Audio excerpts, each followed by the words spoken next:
So thank you so much for joining us at the Arizona Historical Society virtual program. This program is called New Directions in Arizona History, and it is really the cream of the crop of scholars on Arizona history. So we are beyond thrilled to have this panel together and for all of you to be joining us this morning. We are just a quick introductions. My name is Shannon Fleischman. I'm the head museum curator at Arizona Historical Society, and you'll also see some other AHS staff on this. We have Jeannie Adams, who's the head of the education department at EHS, Dr. David Turpey, who is all of our bosses, and he's head of exhibits, education, and the journal. And then we have Dr. Laura Key, who's the managing editor of the Journal of Arizona History. So just a couple of helpful reminders. This event is recorded, and so you will get a link to the recording to the email that you registered to sign up with. And we are again asking you all, because it is recorded and because we have a large panel, that we want you to keep your camera and microphones turned off. And then if you have any questions as they arise as the panel is speaking, if you could please use that chat button that you see at the bottom and ask your questions there, and we will make sure that we ask them to our presenters. Okay, and so just a little bit about AHS. Our mission is to connect people through the power of Arizona's history. And I think that this panel is going to do an excellent job at showing you how diverse and deep and a little bit, obviously not with this panel, but how underrepresented Arizona is for the study of the West and just kind of overlooked. And so we're really excited that this esteemed panel is getting to put Arizona on the map, both historically and in the present with the studies. And we have 4 locations. You can see them here: Flagstaff, Tempe, Yuma, and Tucson. Both of our Tempe and Tucson museums are currently open Tuesday through Saturday, 10 to 2 p.m. And we have opening dates coming soon for both of our Yuma and Flagstaff locations. And then just a couple of heads up, we hope that you'll come and see us. We have a really cool exhibit at the Arizona History Museum in Tucson called Ready to Launch: Arizona's Place in Space. And that's that Buzz Aldrin spacesuit that you see in the top left corner of those photos. So make sure you have plans to go see that before it comes down November 30th. And then I'm going to go ahead and hand it over to David so he can talk a little bit about the journal and do the introductions round call for our esteemed speakers this morning. Thanks, Shannon. Yeah, if you want to leave that slide up for just a minute, and then take it down in two minutes or so. So I'll just give a really brief introduction for those of you in the audience who aren't familiar with how this project began. All the panelists who are with us today contributed to a special issue of the Journal of Arizona History. It's the issue that you see on the screen here. It was our autumn-winter 2020 issue. It was the first double issue that we've ever done at the Journal of Arizona History, and by far the largest issue we've ever done at 408 pages, featuring 13 articles by some of the top scholars in Western history today. So the idea behind this issue was to sort of take a snapshot of Arizona history. What have scholars already written about Arizona history? What are some of the gaps? Where is Arizona history as a field going? So these are some of the questions that we wanted the authors to answer in this special issue. And we're thrilled to be able to present most of the authors here today. And Catherine Morrissey served as the guest editor for this special issue. Catherine, I don't know if there's anything that I missed that you want to add. Well, sure. Thanks, David. I should just say it was a real honor to both be asked to be the guest editor of this special issue, but also to work with the Arizona Historical Society publications team and with all the authors. I should point out, just as David did, that not all the authors that are in the special issue will be with us today. But I also want to point out that there's lots of Arizona historians who contributed to this special issue that are not visible on the screen or in person. There are all those authors we called upon and scholars we called upon to do peer reviews, to be part of brainstorming. There's an incredible cohort of scholars who work on topics related to Arizona history. And you'll get a little sense of that by reading the journal and following its footnotes and suggestions, but also from our conversation today. I have to say it was a really difficult issue. I still have difficulty even talking about it, trying to select and decide or to, who to include or what topics to include in this special issue. You can see that we made some hard decisions from the beginning and that we mostly focused on 19th and 20th century Arizona history. And there's other special issues, I hope, in the future, David, dealing with the Spanish and Mexican era of Arizona history, earlier time periods. But I just wanted to say this, there's a terrific cohort of Arizona historians out there, and I hope you get a taste of that, both from the special issue and from our conversations today. Thanks again, David. Yeah, thank you, Catherine. Yeah, that's a great point. Yeah, we have several special issues planned over the next few years, and so we hope people subscribe to the Journal of Arizona History or become members of the Arizona Historical Society, and you can access the journal digitally on Project Muse if you're a member of the Arizona Historical Society. All right, well, with that sort of brief introduction of where this project began, I'll ask the panelists to each introduce themselves briefly, and I guess let's go in alphabetical order. So we'll start with Katie Benton-Cohen.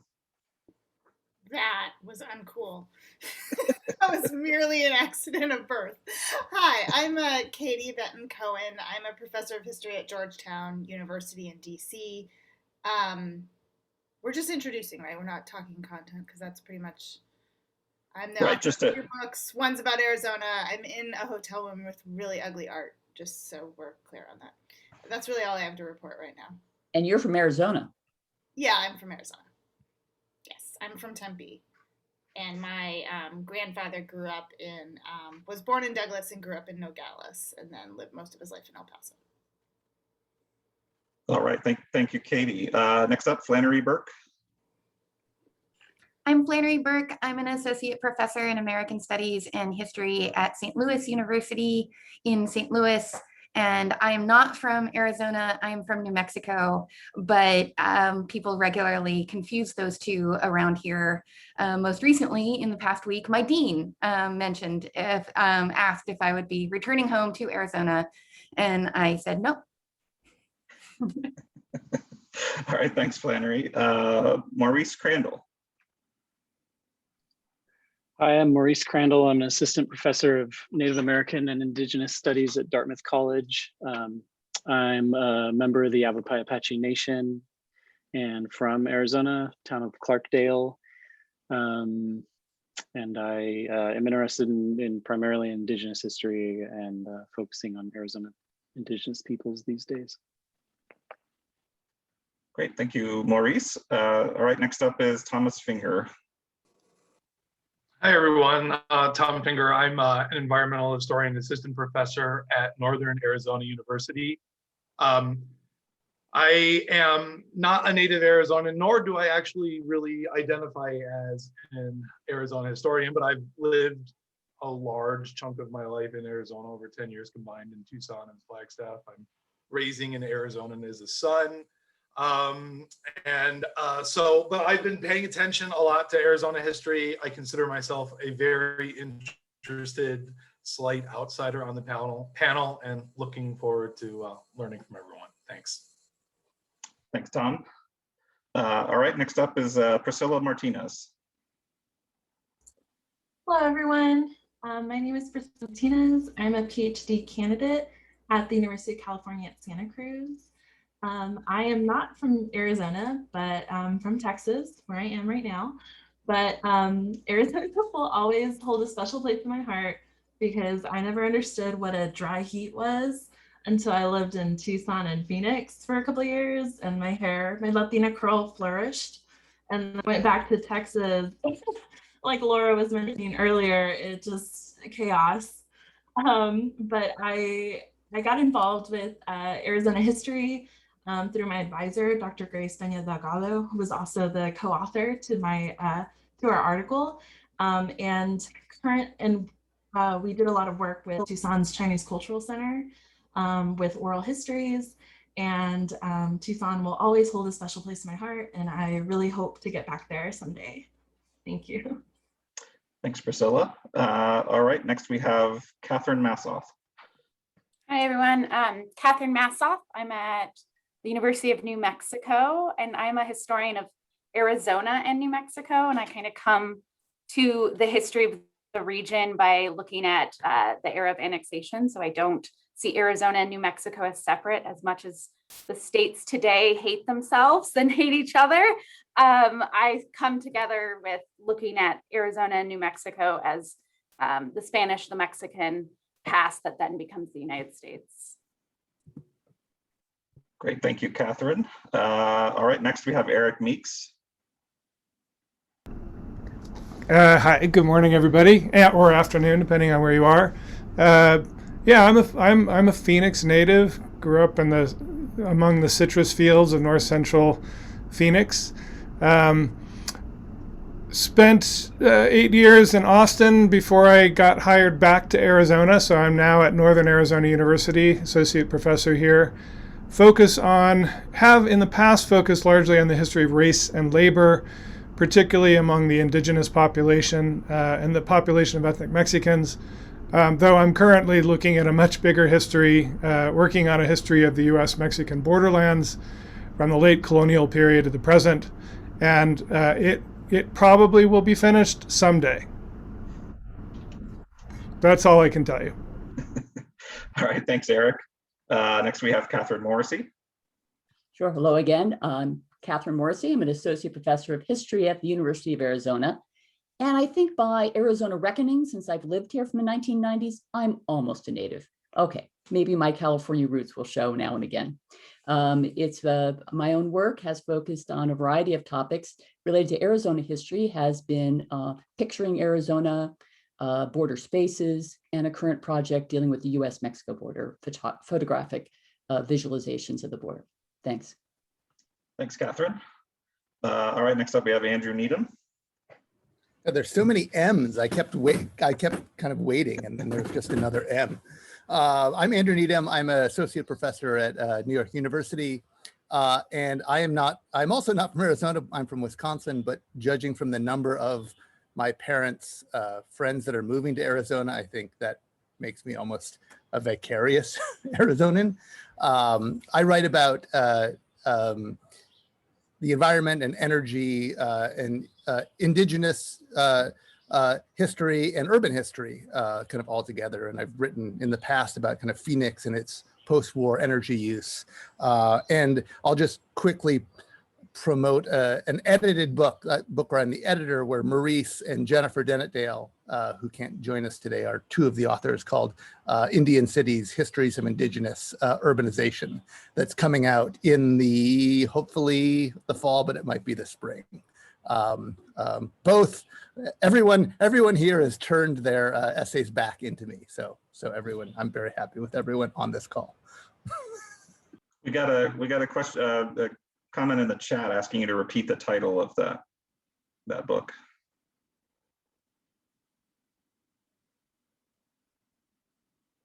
Okay, he's putting in the chat, I guess. All right, and last but not least, we have Megan Kate Nelson. Yeah, I didn't think I'd be at the end of the alphabetical list with N, so that's an interesting thing. But hi, I am Megan Kate Nelson, and I'm a writer and historian living in Boston now. Grew up in Colorado, but it actually took me 3 books to make my way back to the West. All my previous work is on the Southeast. So I'm a relative newcomer to Arizona history. So I am delighted to be here and to learn from all of my esteemed colleagues. Great, thank you, Megan. Yeah, thank you all for being here. Well, let's get the conversation started. So I'll start off with the first question. So Arizona is at the center of many important national and international issues today. Examples might include immigration, climate change, indigenous land rights, the US electoral system. Do you foresee Arizona playing a greater role in the work of US historians in the future?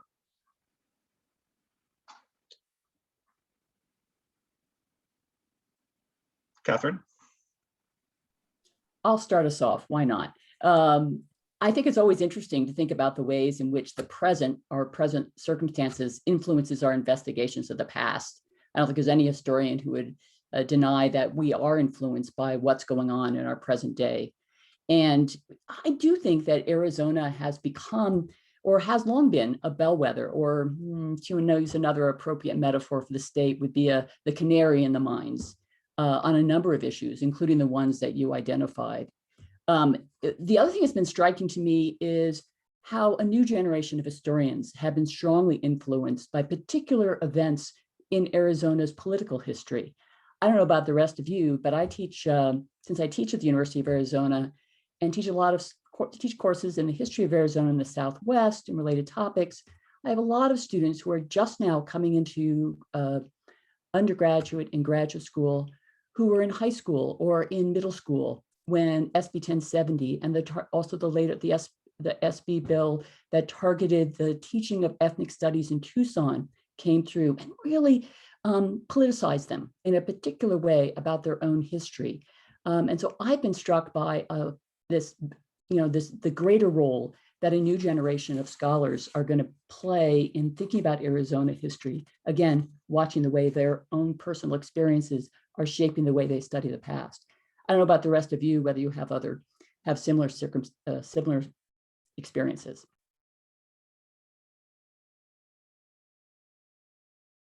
I see hands up there. Who's gonna jump in next? I'll go. Okay. Well, first I want to say thank you for organizing this, and I want to say I mean I know that's the usual boilerplate, but for those of you who are not scholars out there, actually I want to sort of point out that there's all these interesting, long-standing and different connections between these groups of people who've read each other's manuscripts, people who've known each other. In graduate school, Flannery and I met our first, day of graduate school, basically, at the University of Wisconsin. She's known Andrew a really long time. Megan and I are working on a book prize committee right now. Eric and I have known each other forever. There's all of these cross currents that I think people don't see about all these different ways that scholars work together. I've not met Priscilla, but Grace and I have worked together a lot. So I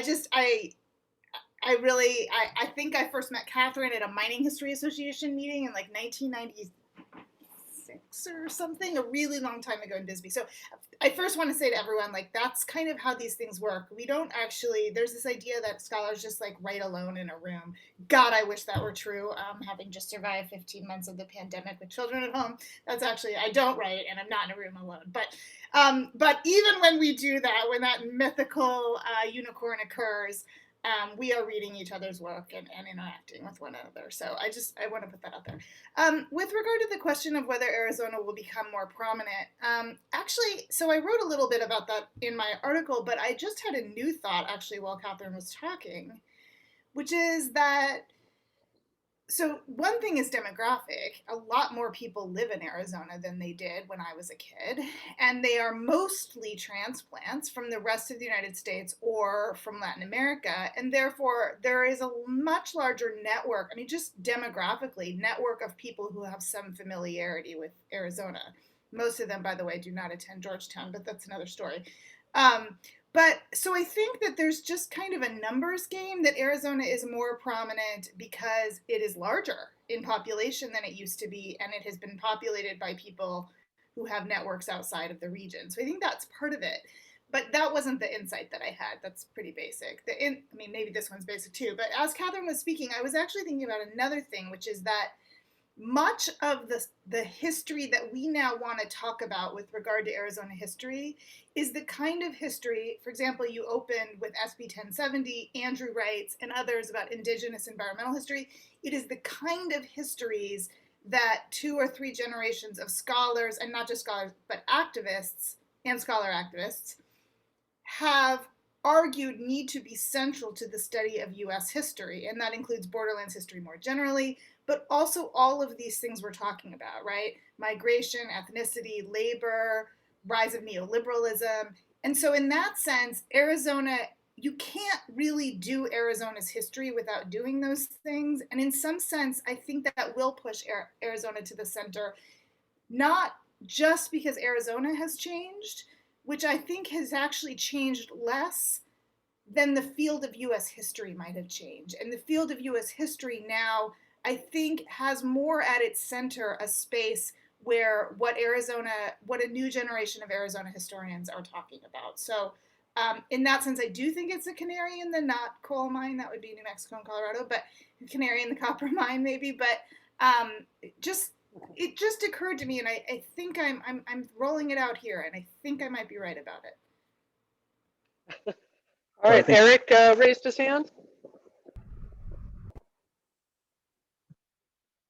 Oh, you're on mute, Eric. There we go. I thought I was good at doing Zoom by now, but I'm not, apparently. I was actually trying to raise my hand. I think I put my thumb up a couple times. I applauded a few times. I'm glad I didn't accidentally press laugh or thumbs down or something. But anyway, I finally made it. I got it. Yeah, I would say a couple things I want to bounce off of. One is, I would say, not only can you not write Arizona history without thinking about things like neoliberalism, et cetera, but you can't write about neoliberalism without writing about Arizona. And, you know, the rise of the Sun Belt, Mexican immigration, the massive migrations that have taken place in North America, right? And I'm talking about migrations from the Southeast to the South, a black migration. Phoenix has become a population with a very significant black population. You know, the transformation that took place when people moved from the Midwest to Phoenix and the Sun Belt, right? And my own family has that history. These were Akron rubber workers, firemen, policemen, who in the 60s moved out to Phoenix, as many people did during that period. But most recently, yeah, SB 1070, but we tend to focus, I think, on the negatives of that, the fact that we had these laws that were troubling, in my view, to say the least. We had the law to end the ethnic studies program in the Tucson Unified School District. But we've also had this very significant movement that has arisen against those laws, and that has expanded way beyond Arizona. And I would say it had a significant impact on the last election. But also, if you look at the movement to the way people responded to what happened with Raza studies in Tucson, was around the country, other activists were inspired to initiate ethnic studies programs in their own states because of what had happened here. And Arizonans were involved in that. So I think that's really important. I should probably briefly plug that my new afterword for my second edition of Border Citizens deals with that stuff, right? Arpaio, SB 1070, but also the movement against that, in the way it's affected Indigenous peoples. Lastly, I will say, I think something that's interesting about the question about histories of states is that in some ways, a lot of us are moving in new directions where we don't sort of encapsulate our stories around state boundaries, even national boundaries. We're looking beyond state, beyond national boundaries. And so we have to look for histories of Arizona in places we might not expect to find them. You might not see it in the title of a book to realize Arizona is playing a significant part in broader histories. Everything from the colonial period to indigenous history to civil rights, etc. I'll leave it at that. Thank you, Eric. All right, Andrew. Yeah, I'd just like to kind of add to what Catherine and Katie and Eric have just said. And first of all, to say that it's such an honor to be in this collection, such an honor to be here today, and to thank David and Catherine in particular for all their work in putting it together. And I was, when David asked this question, right, I like looked at climate change in there and thinking about kind of the way that you're kind of moving, forward as kind of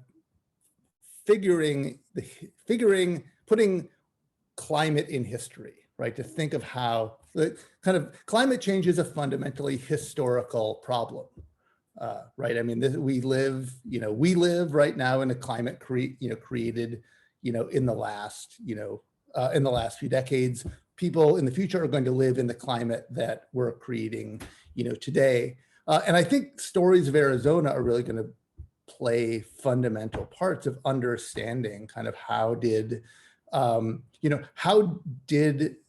the global economy, the American economy, the regional economy become so carbon intensive, so carbon dependent, and to figure out ways to tell the stories that are not just stories. I mean, I think the most common story you hear about Arizona are these stories of hubris, of people in Arizona just kind of flaunting nature's limits, and and soon the doom comes. And that's, those are often satisfying stories to tell for some people, but I think they're kind of fundamentally dishonest because they don't really account for the ways that kind of people are, the way that kind of infrastructure exists for long stretches of time, the way that infrastructure makes people's lives possible, and that climate change can't just be a story of individual choices anywhere.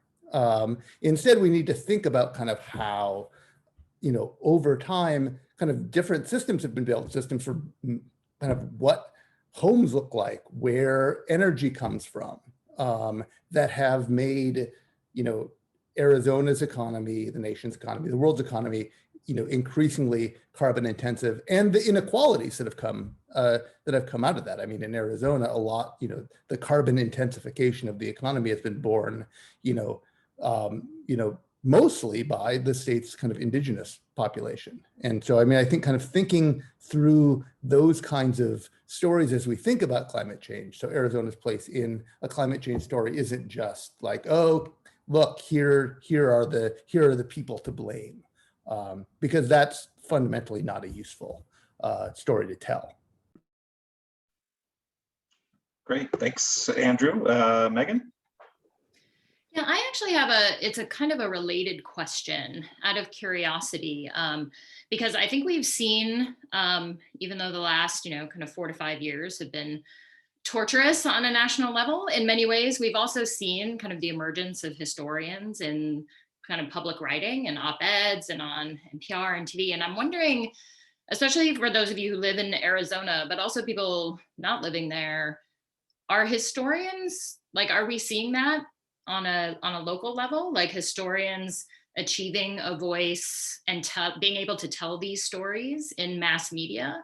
And then are we seeing them in national media as well? Because I would love actually to see a breakdown, sort of like what Katie did in the special issue, a sort of like, let's see some data on how many historians are actually, like, because I think it's great that we're writing in journals and we're publishing books, but I think, as we all know, there's a whole big, huge general audience out there that doesn't really read academic books or academic journals. So that was just a question I had for all of you, sort of what your perception is of how Arizona's history is kind of getting out there, either on a state and local stage or on a national stage.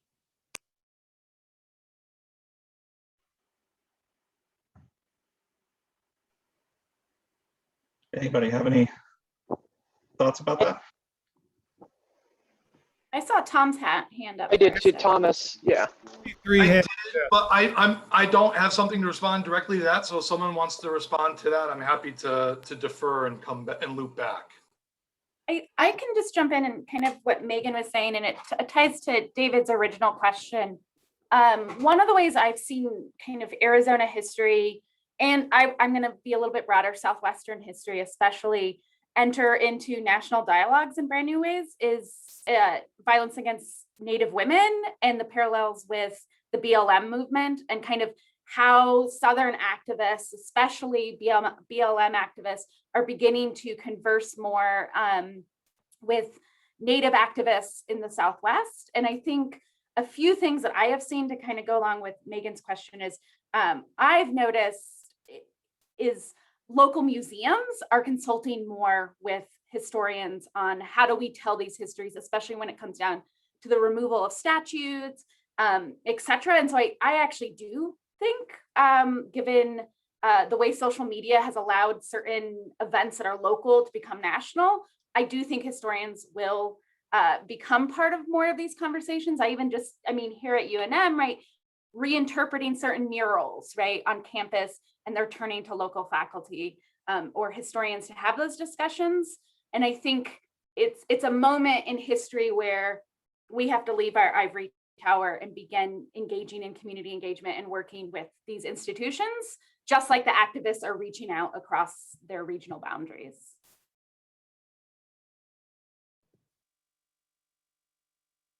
Great, thank you, Catherine. I don't know if there's any other thoughts about Megan's question. We can always come back. Priscilla, okay. Hello.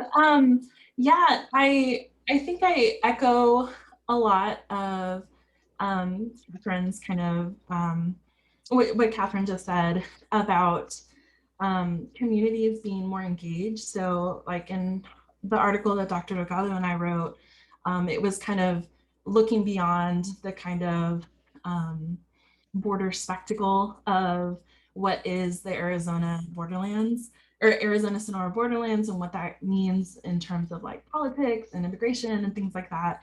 But for me and my experience in working with Chinese Tucson, I wouldn't say that it was like a conscious community effort to counter those narratives. That's not really why people went in, but it's more of like a push to really document their own community history. And it was kind of this push to both document their own history and kind of say like that wasn't my experience if from the oral histories and things like that. In Tucson, the Chinese Mexican, ethnic Mexican, Black community, Indigenous community were so enmeshed together. And I think this goes to the larger question of why Arizona too. And so I think that continued history on placing Arizona at the center of a lot of these migrations and a lot of this history is one thing, but I think communities are also becoming more aware of that in ways that maybe they haven't before, where it was just like, oh, that was just my experience, it's not important. And I think that there's a push for kind of community-centric history and for communities to work in partnership with scholars. That was really how I got involved.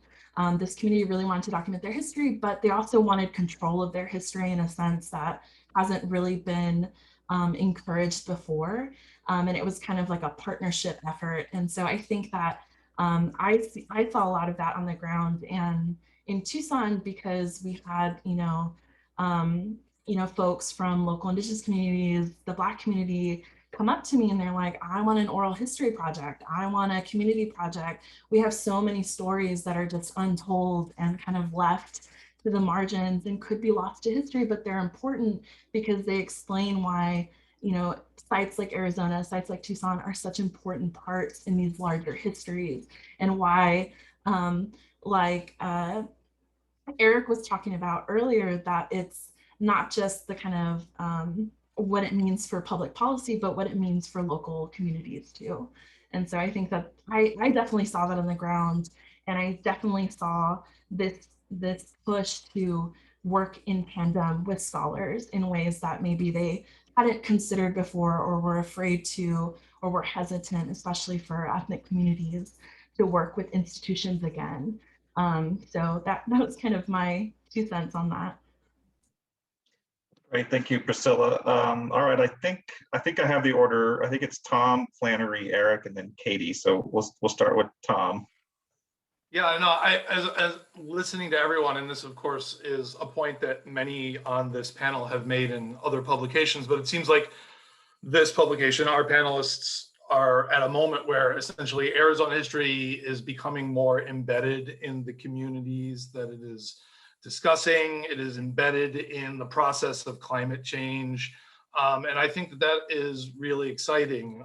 Again, looking from the outside, not actually identifying as a Arizona historian as much as an environmental historian, a historian of capitalism. This sort of inward-looking Arizona history is no longer being done. It is embedding Arizona in climate change, in modern capitalism. You know, recognizing that Phoenix is now what, the 5th largest city. It is driving American history, important swing state. You know, in Flagstaff every day, I am, you know, constantly frustrated at the traffic at the railroad is constantly moving resources between the Great Plains and the Pacific Coast. I mean, Arizona is embedded in American history, in modern history, and I think this panel is really exciting in the ways that it's bringing that out and really emphasizing that. Great, thank you, Tom. Flannery? So this backtracks a little bit, but I think that there's going to be a sea change in education post-pandemic and a complete reconfiguration of how we define education post-pandemic. And so some of the ways that Mo Crandall and Jennifer Dennedale defined education in their articles in the special issue, I think are going to rise to the top of how everyone engages in education. So ethnobotany projects, public humanities projects, oral history projects like Priscilla was describing, activist academic partnerships. I think all of that is going to become much more of how we define what education is in a post-pandemic era. And I think that Arizona is especially well poised to be a leader in this new kind of education, in part because it's a desert. It's a bunch of different deserts, but in part because it's a desert. And the architectural critic Rainer Banham said years and years ago that he loved the desert because you could see the results of everything right there. The desert doesn't hide. And so I think that the effects of climate change are going to be on display in Arizona in ways that they are not on display in other landscapes. And combined with this sea change that I anticipate in education, that's going to put Arizona in a really great position to say, here's how we educate people. Here's how we educate people about the environment, about climate change, about diversity. Here's how we do it in a way that actually works. And that's where the kinds of education that Mo and Jennifer Dennedale identified in their articles, I think, come so much into play. Listening to Indigenous elders, public humanities projects, paying attention to the relationship between humans and non-humans. So that's where I see the future of Arizona history. Thank you, Flannery. Eric. Yeah, thanks. So I see a couple things. I mean, one is that some departments around the country have made a shift towards training students to be active and to disseminate historical knowledge outside of academia. And so, we've done that here at NAU. We have an increasingly robust public history program. And the students who we train do things like become interpretive park rangers. We have one who's working down in the Verde Valley at Montezuma as well. We have another one in Texas, putting together really interesting, I don't even know the word, museum programs. Help me with that word, Arizona Historical Society people. Exhibits. Yeah, I mean, that's how bad we in academia can sometimes be. What's an exhibit? I know what a book and an article is. No, we're training people to do this now. Last year was a bit of a hit because with COVID, a lot of our public institutions, the Arizona Historical Society up here basically had to close the museum, which is sad, right? And so we have students who often do internships and end up putting exhibits together that they would normally have presented there. One is on labor, the history of labor in Arizona. And then we have another student who did a really cool exhibit on Katie Lee, who was an activist against the construction of the dam on the Colorado River in the 1970s, 60s, 70s. Something that neat that sort of happened, and this is sort of a side note, is that Mother Road Brewery actually ended up connecting with the archives at NAU and are putting out, they have an archive ale. All of you have to go buy this ale, Mother Road Archive Ale. Delicious. Fantastic, I'm telling you. Anyway, it's like a really good IPA, pale ale kind of thing with Katie Lee on the cover. And every time you buy one of their beers, some of that money goes towards Klein Library's archives on NAU's campus. So there's that. I think we need to train more and more public historians, and there are real careers out there for them, and they're doing very real and very important stuff. Sometimes, as historians, we do things that people don't realize we're doing. I've been interviewed now, I'm not quite sure how many times, by New York Times, Arizona Highways, by other places. Don't always get credited for it, but it ends up resulting in journal articles that do get read by the public, often written by journalists who are better at writing for the public than I am. So I'll give them chops for that. So I think historians have a big role to play. We're not always on the front lines of that. Sometimes it's in training students. Sometimes it's in being interviewed by journalists who perhaps are better than we are at disseminating that knowledge outside of the ivory tower. Great, thank you, Eric. All right, we'll go Katie and then Maurice, and then we'll move on to the next question.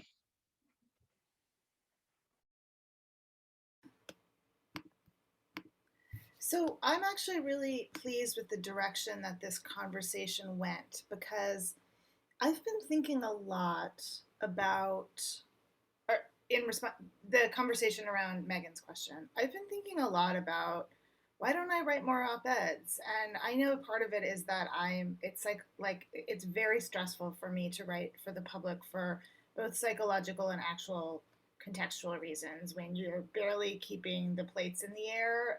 Something that's a short deadline, that's an interruption when you already have too many plates in the air, is a stressor, not only personally, but for every other person in my household. And during the pandemic, that was, not possible. The plates were not in the air. They were shattered on the ground. But I think it's more than that. And I think it's also partly, as living as an Arizonan for the last 14 years in DC, is I'm pretty disillusioned with that exercise. And I don't really want to hear from any more pundits anymore, having them as my neighbors too.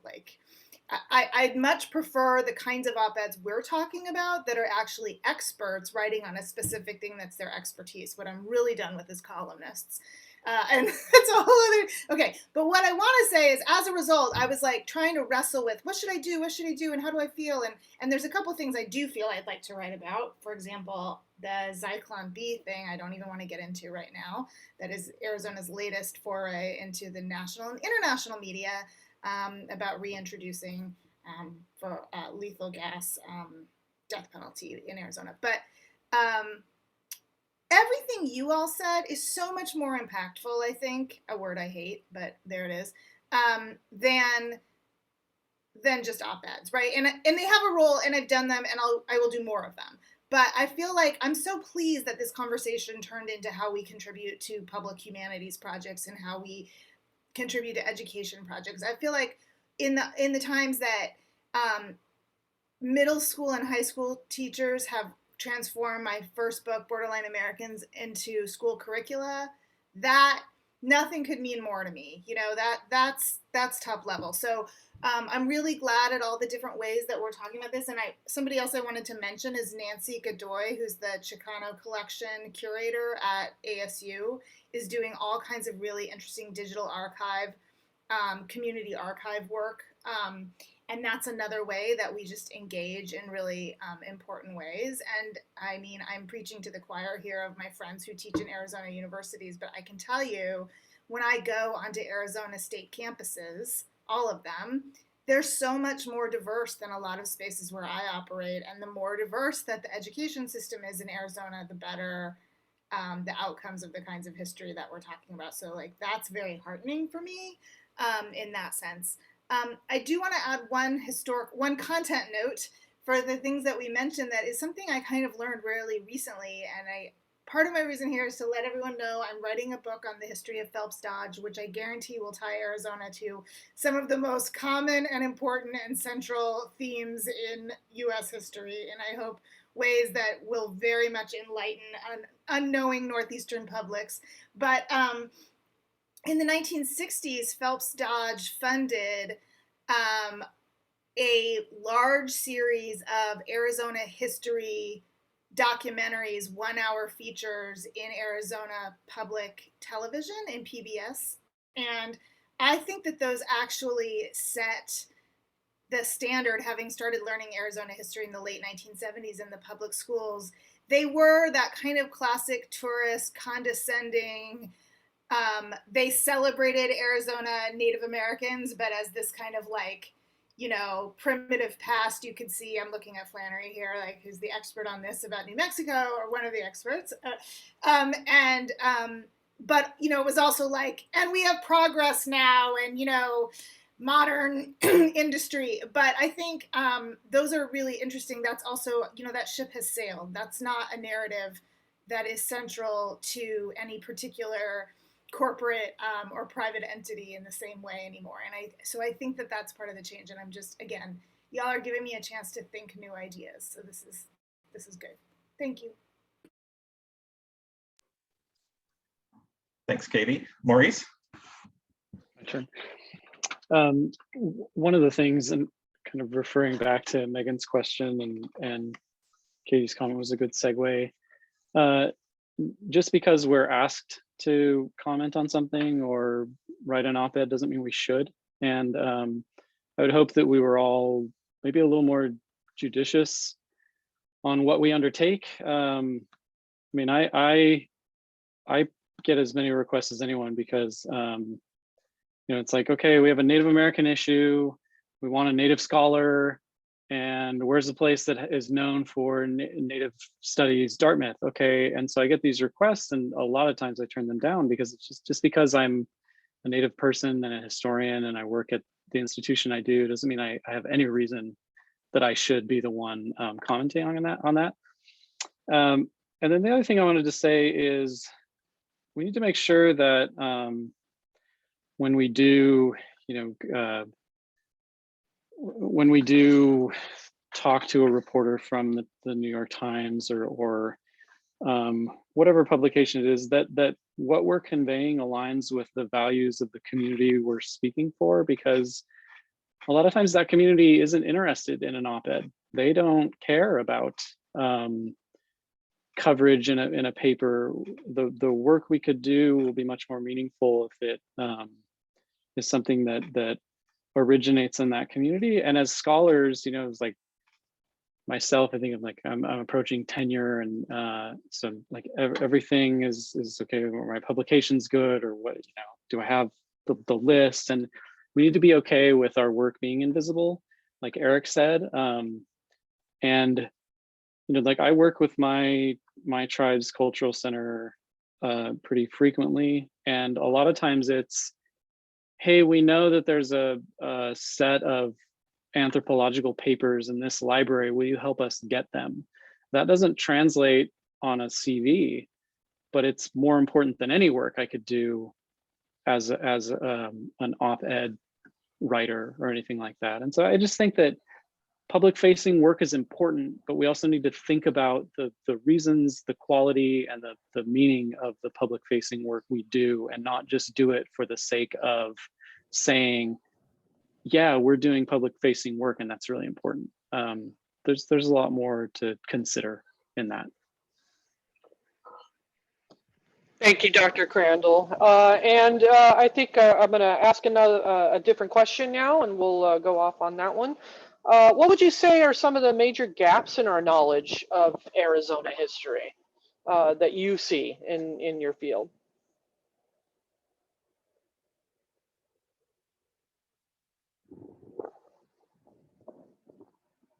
Dr. Morrissey? Why not start off again? First of all, I should say that almost every article, most of the articles mention and highlight a number of gaps and suggestions for future research and the rest. Among the ones, and I found even in trying to pull together different scholars that there were gaps that we didn't fill. Partly it's a result of having scholars who are still working on projects that are not ready to be part of the special issue, but also they're overburdened, etc. But I think there are a couple that I would like to point out here. One is one that Catherine Massoff points out in her piece is the history of sexuality. I think that there's additional work that's there in the trenches that needs to come out in thinking about sexuality, particularly within the Southwest, particularly in Arizona. And the other one is trying to rethink a little bit about African-American history in Arizona. There's been terrific work on Arizona's African-American community. Gedda LeSueur or Mike Spellman, Matthew Whitaker, Mary Melcher, a lot of community histories, stuff on the Buffalo Soldiers, lots of pieces that are out there. But I'm still interested in trying to think about what's particularly, given the sort of demographics of Arizona and the demographics of having a relatively small number of African Americans in its population over a long period of time, how does African American history look different from looking at it from in this region? And what does the border have to do with it? What is the transformation of this place? So I think there's some really cool, that's a gap, I think, in our knowledge, the way I see it. So I'll throw those out on the table. I'll leave it to my colleagues to pick up some other balls.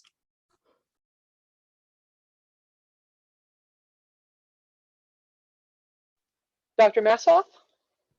Yeah, well, thank you, Catherine, for that. I mean, you hit on what I was going to say. I think one of the big things that I tried to critique in my piece is, and Eric kind of hinted at this, we're moving away from state histories, but I think a lot of Arizona's early history has just been, state-based history. And I think one of the larger gaps I see, especially in the history of sexuality or the history of race, is not contextualizing Arizona's history in a larger landscape. So one thing that I would hope in the future of just K-12 Arizona education, but also academic scholarship, is understanding the various landscapes that is Arizona, right? There are multiple power regimes that are in Arizona, right? You have the native landscape, then you have the Spanish, and then the Mexican, and then the US, and they're all merging at the same time, at different times. And I think one of the questions that doesn't necessarily come up is, in the history of gender, for example, how do we have different gendered regimes interacting with each other and shaping the history, the present day history of Arizona? So I think one of the questions that I would push future scholars of Arizona is keeping in mind that Arizona didn't begin right in 1912, but that there's multiple power regimes and multiple landscapes constantly interacting and creating a new landscape in the region. Thank you, Dr. Massoff. How about Dr. Meeks? Thanks. Yeah, first of all, I want to say, unfortunately, I have to check out in about 10 minutes because I have to go to my son's graduation brunch, which is at my house, and which my wife is preparing for by herself right now. I put a lot of work in the last 2 weeks, but not this morning. Anyway, so that's why I'm talking a little more than I normally would, and I'm going to let you guys take over because I won't be here for the second half. Couple things. First of all, I want to second the notion that we need to focus on ethnic groups that we often haven't thought about as making up a significant part of Arizona's history. My own first book is the subtitles, The Making of Indians, Mexicans, and Anglos, right? And while I try to problematize those categories, there is a really important Black history here. There's an important history of Asian immigrants and Asian Americans. There's a lot more work to do on indigenous populations, certain populations that don't get as much attention, right? There's a lot written about Navajos, the Dene, increasingly material on the Tohono O'odham and Yaquis, but the Pi tribes. I know Maurice is writing book now on the Yavapai Apaches, and I think his piece for this particular journal issue was the Yava what, right? Because so many people really don't know much about them, the Quechans, etc. I think environment is extremely important. But I will also say that there is much to write about those groups that we've probably heard more about, like the ethnic Mexican population, that we have not yet focused on. Very few people know that the largest Mexican American political organization in the country wasn't LULAC. It was in the 1920s, the Alianza Hispanoamericana, founded in Tucson in the 1890s. Amazingly, no one has written a book on them yet. And there's actually very few articles written on that organization. I'm not just talking about an Arizona organization. I'm talking about an organization that had a chapter in Mexico City, that had chapters in the Midwest and all across the Southwest, and was incredibly important and influential. I'm not quite sure why they've sort of fallen off the map. No one's really written complete work on the Chicano movement of the 1960s and 70s, right? That hasn't been done yet. So, there's a lot more work to do. I will say at the same time, there's an amazing amount of wonderful scholarship being produced in the last couple decades about Arizona. And there's older scholarship that we forget about, right? The first book, if anyone wants to learn about Arizona history, is probably Thomas Sheridan's Arizona History. A lot of people don't realize he put out a second edition about a decade ago. And there's books, like I said, that you wouldn't know were primarily about Arizona. One of my favorites, Marcia Weisiger's book on the Navajos, Dreaming of Sheep in Navajo Country.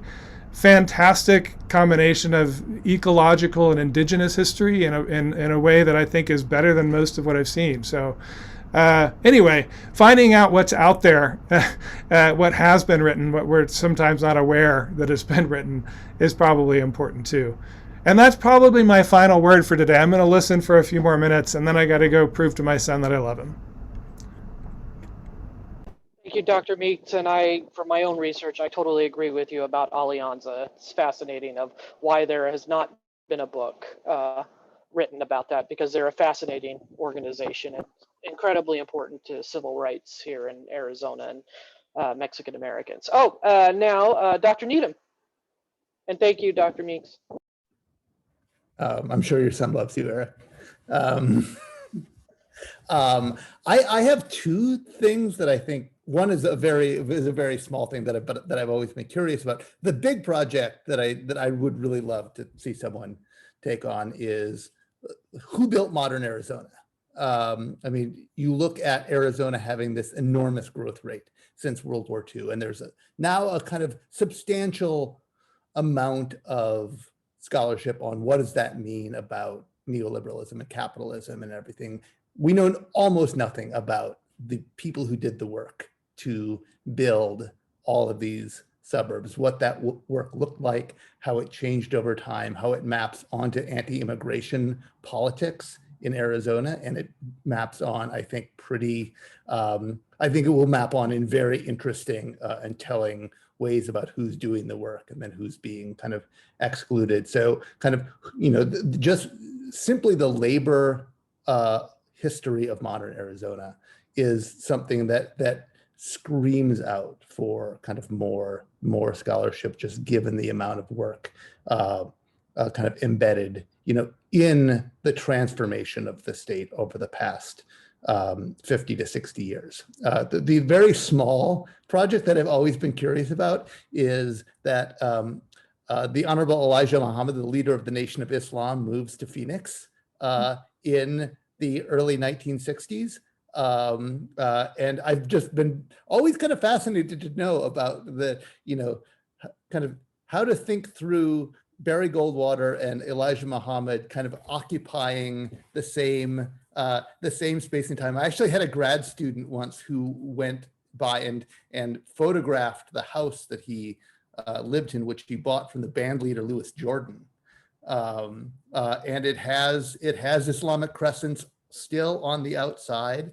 And so I would love for someone to write an article, book, or just to do the research about like what was the response of Elijah Muhammad moving to Phoenix?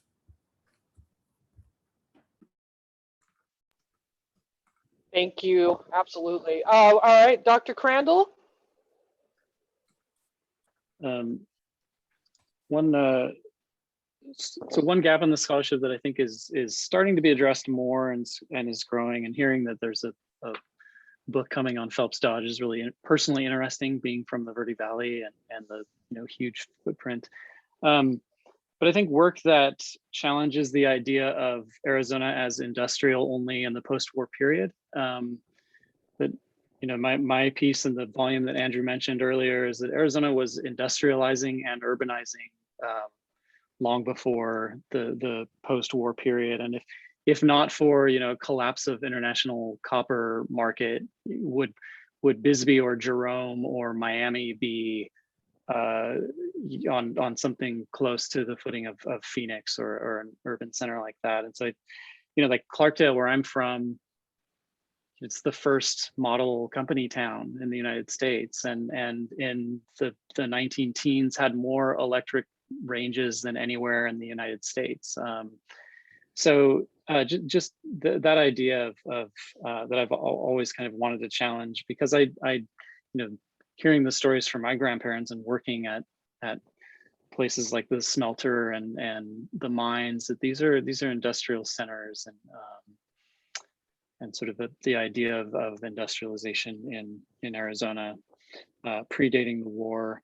And then also to answer that question, I don't know if that was Eric, or no, it was Andrew as well, like who built modern Arizona? And I mean, I think Dan Herman, who's not with us today, but wrote a lot about that. I mean, it was Native people built the infrastructure. If you look at Roosevelt Dam and Fossil Creek and the hydroelectric works, all of those places that made modern Phoenix possible were built by Native labor, Mexican American labor, so I think that's kind of the answer I would give to that. But more work need to be done on that, obviously. Thank you, Dr. Crandall. Dr. Benton Cohen.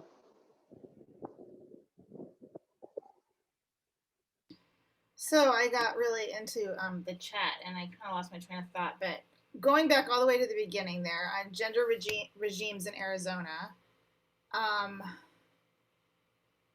intrigued. I think we could do more, and we could talk about the competing, for example, you just mentioned Dan Herman, but the LDS component that is way more complicated than people outside the Southwest, I think, reckon. And I think any of us who've wrestled with Arizona history actually know that, including the fact that Mormon history is incredibly important to Arizona history is also something that like 4 people outside of Arizona know, right? So like that in itself, I mean, I'm looking at many people here who have touched on this in their own work, but it's not a known thing, right?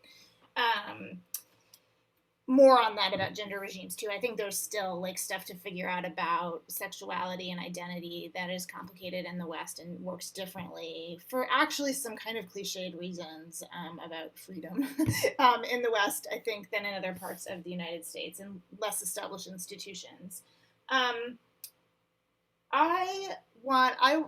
I did not know that about Elijah Muhammad, so I want to add in my own tiny little but completely fascinating thing that I found out literally by accident. A few years ago, I had a total boondoggle where I got to give a talk in Wickenburg and stay at one of the dude ranches there, and we were driving my dad's truck after dark from Sky Harbor to Wickenburg, so it was pitch black, and we only have a phone GPS, but his truck has, like the one in the dash. So it's just giving you the street names, and my husband and I are just tooling along, and all of a sudden there's these circles, like clearly a subdivision that's built out, right? Like classic Del Webb style subdivision.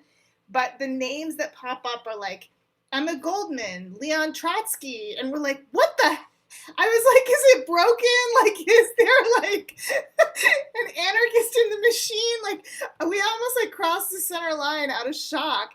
So then we're Googling like what is going on. And this was the Workmen's Circle, which is a socialist Jewish organization, built a retirement community that was kind of modeled after Sun City, et cetera, except these Jewish socialists didn't want to hang in Sun City, but apparently they wanted some of the same idea. It basically totally failed.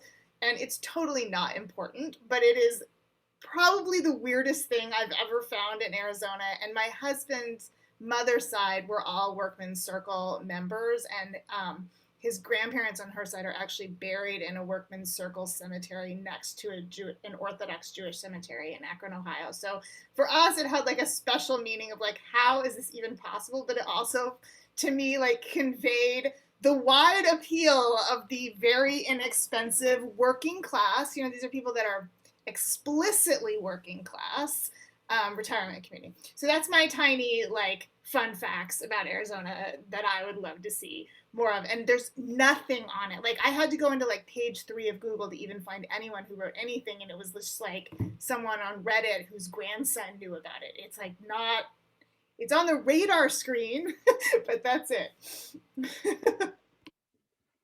I want to hear more about it now. That's amazing. All right, thank you. How about Dr. Massoff?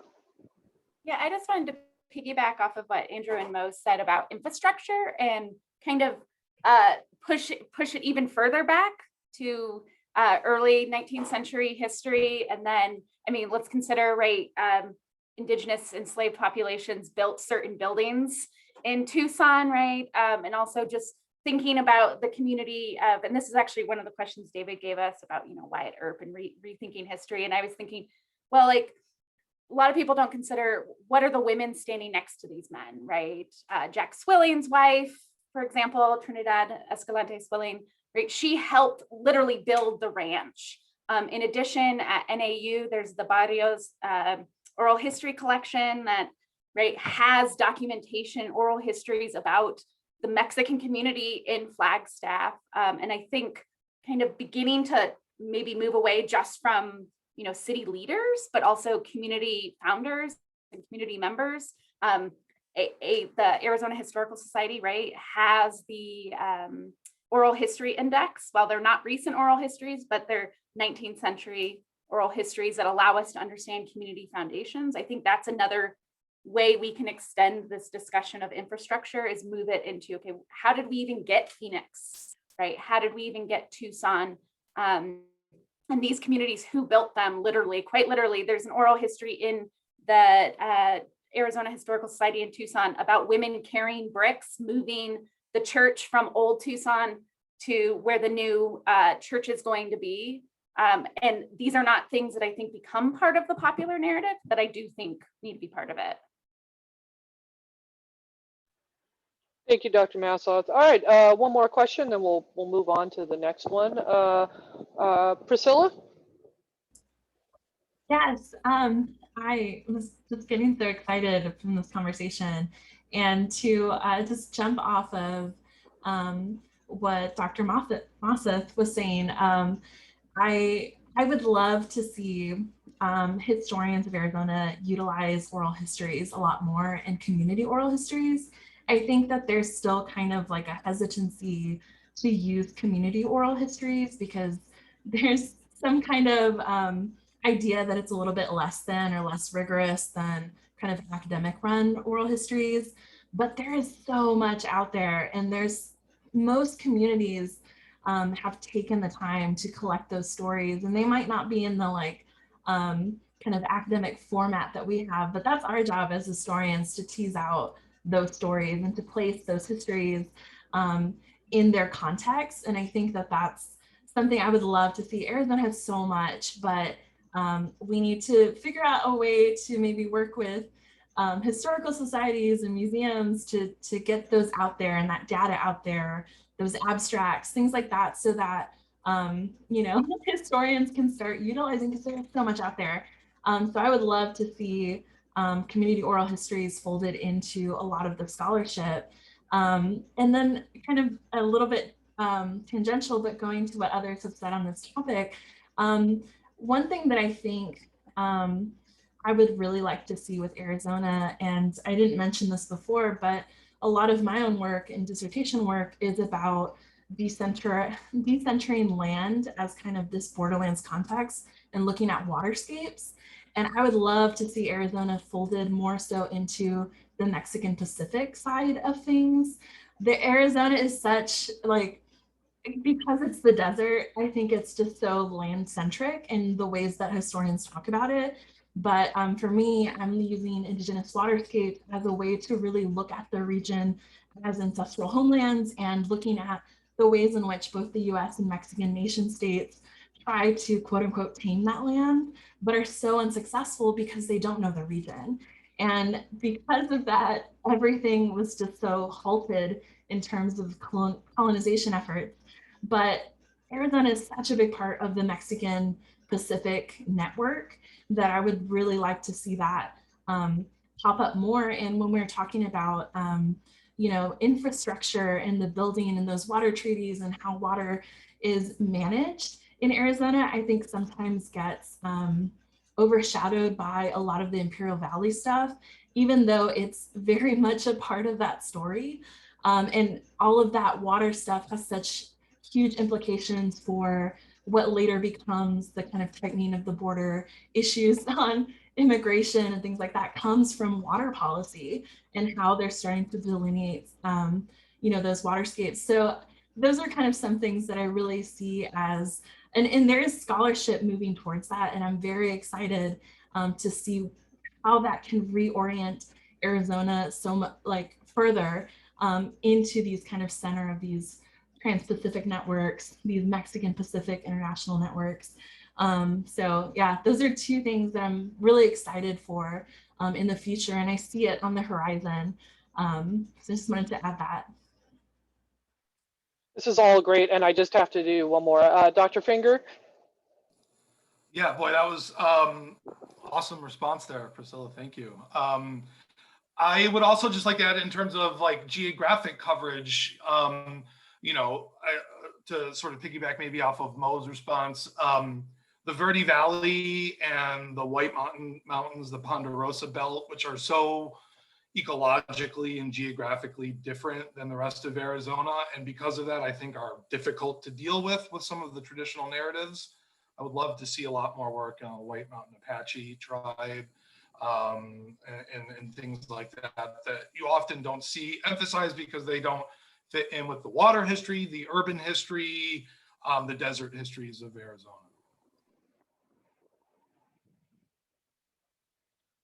Thank you, Dr. Finger. All right, one more, and then we'll go to the next. Dr. Benton-Cohen? This is so good for me because I'm so isolated from these conversations and really most grown-up conversations right now. And at the start, I didn't have any ideas, and now I have a whole bunch. And another one, I would like younger scholars to test this. I only have my anecdotal personal evidence, although it is contrasted with generations of classmates and students in other kinds of institutions. I have a theory that for a variety of reasons, Arizona's public schools were less segregated than many other parts of the country until the rise of the charter school movement. And one of the reasons for, I have two, this is totally hypothesis. And obviously it depends, I have three hypotheses why. One, a lot of the school district boundaries, including the one I grew up in Tempe School District 3 and Tempe Union High School District, are really old, are more than a century old, and they were about agricultural regions, which means, for example, the Tempe district includes South Phoenix. The second supposition I have is that Arizona had, I think, in the 60s and 70s, the highest percentage of students who went to public schools. Other than Catholic schools, private schools are basically non-existent in Arizona. Nothing like moving to DC or to places with SEG academies like Louisiana to make you realize that that's not necessarily true the rest of the country. And three, something that of course does have a long historiography in US history more generally, is that Mexicans, while obviously segregated, and I cited a segregation case, were legally white, which made segregation complicated. And so I would love to see Arizona included in some of the history of education work, because I actually think there's really a story there.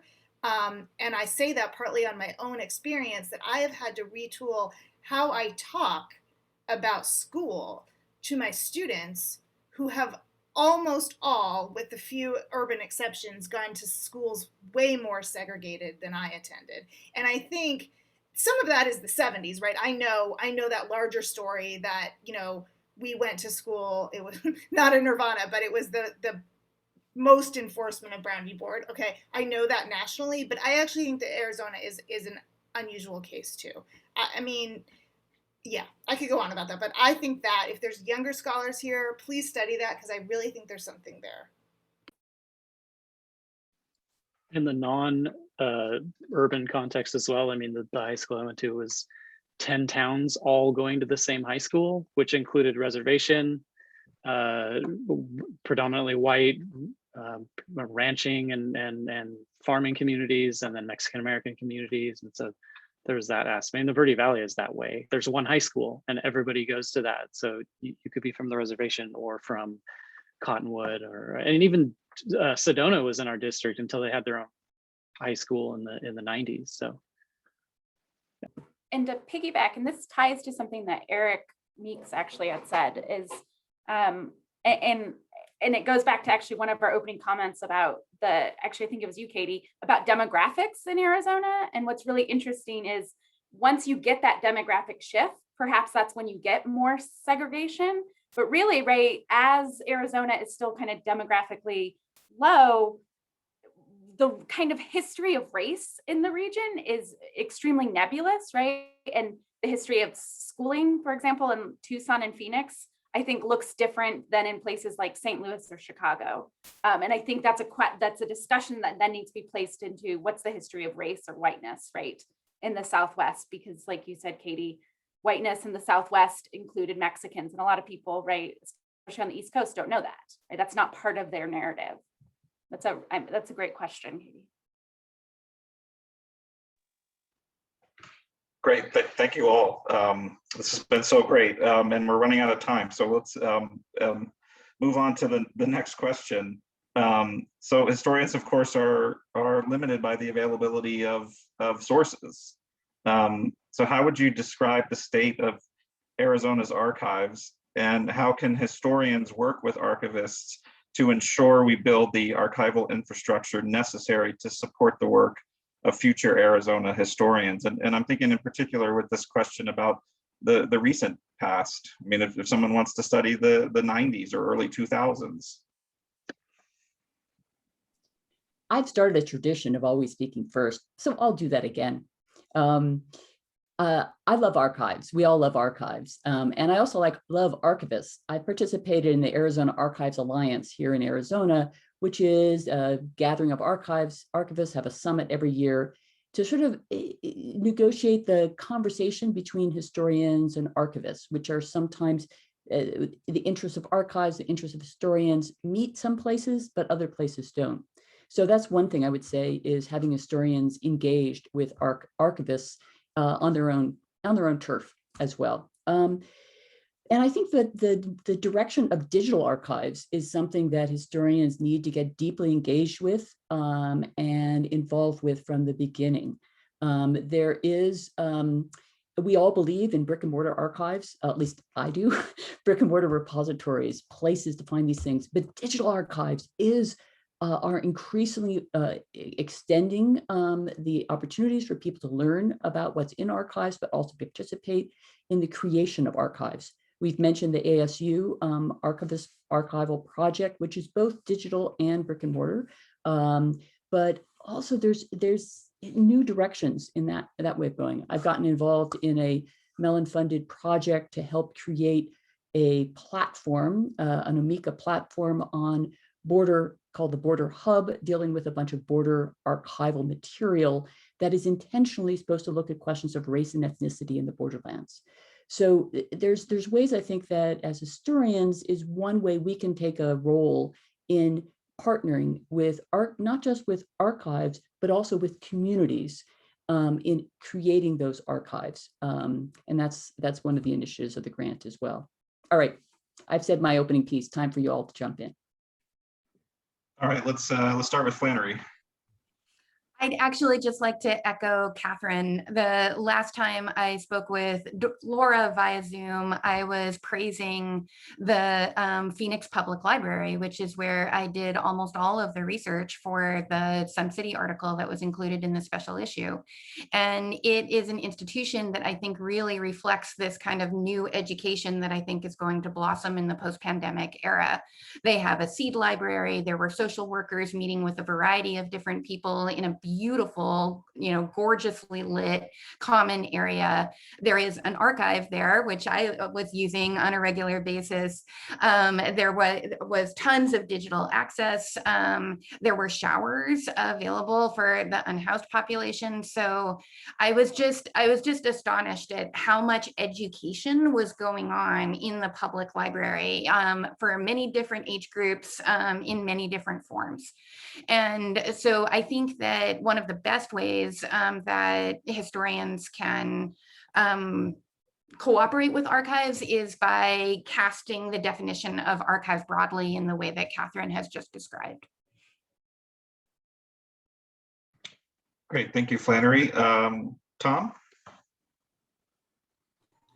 Well, my point is, I guess, much more minor than those great points before, but I would just like to say, coming from Flagstaff, I bring my students in all the time. I spend a bit of time up there in Klein Library Special Collections, which is just absolutely fantastic in terms of the breadth of, I guess, geographical space it covers versus, I guess, its traffic is the northern third of the state. And just excellent archives there. Sean, Samantha, they all do a fantastic job. And it's often empty. So if anyone rolls through Flagstaff, Klein Library Special Collections, I think, is a fantastic and fairly underused repository for history in our state. Thank you, Tom. Catherine? I'll echo the Klein Library. They have some amazing collections, especially for Arizona's powwow history. They have a lot of the pamphlets that go out nationwide that are pretty phenomenal. I'm going to be the downer and say I think there needs to be more of a conversation between historians and Arizona archivists on how the sources are being used. One of the big things I ran into doing my research in Arizona was getting access to legal records in the state archives was quite difficult due to funding cuts and space issues. The Arizona state government was not keeping testimonies. They were just keeping court conclusions. And the testimonies are some of, where you get all the social and cultural history details. And so these were, 19th century court cases that I was looking at that the archivist just thought what mattered for the historian was what's the conclusion, right? What's the verdict? What's the fine? And I now don't have these testimonies, right? So I think more of a reciprocal discussion on how historians are using certain sources.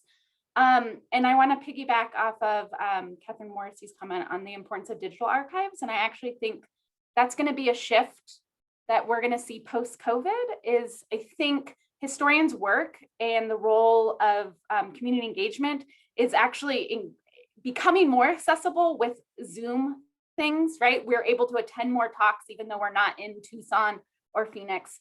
And so I think beginning to think about who we're targeting with these type of events and the collections of archives, I think students now, right, are going to want to record their COVID experience, and archives should work with historians in their communities to help the students produce those records. So I think digital archives is the next direction. Thank you, Catherine. Megan? I actually think Maurice was first. Oh, okay. Sorry, Maurice. Oh, it doesn't matter. I was going to make the point of anyone working in Arizona needs to know how to read the land as an archive. And if you don't know how to do that, then you're not going to tell a very good history. When I was back home a few weeks ago, I posted a picture on my Facebook of Beaver Creek as it empties into the Verde, and that's where we live. That's where I'm from, and I just put like, this is my archive, and I actually meant that literally. I didn't mean it as, I'm trying to be clever or something. There's, the land as an archive and as a repository of knowledge. And, I think about like Keith Basso and there's knowledge that's connected to landscapes and to places that, traditional people, knowledge keepers have that. And so they're an archive as well. But I would encourage historians to try to learn to read that archive or like find out where it actually is, because it might not be in Klein Library and it might not be in the museum, Arizona State Museum or something like that. We have to be a little more creative about where those archives are and how we access that information. And we might not be able to. And we also need to accept that there are limits to archival knowledge. And when we reach that wall, that we can just say, okay, these are things maybe I can't know or won't know right now, but maybe someday.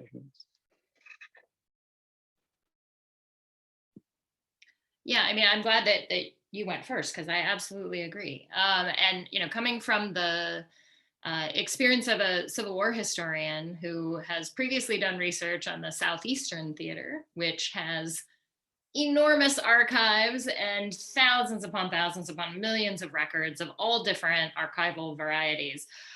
Coming to the Southwest actually was a little bit shocking in terms of like the work. It was not easy to kind of go and bring together a lot of sources, because a lot of them are there. So first of all, there are so many fewer, and then also they're really scattered like across the region in multiple places. Many of them are fragmented. And so one of the things, I mean, I would do this anyway, because I'm an American Studies PhD, so interdisciplinarity is my jam.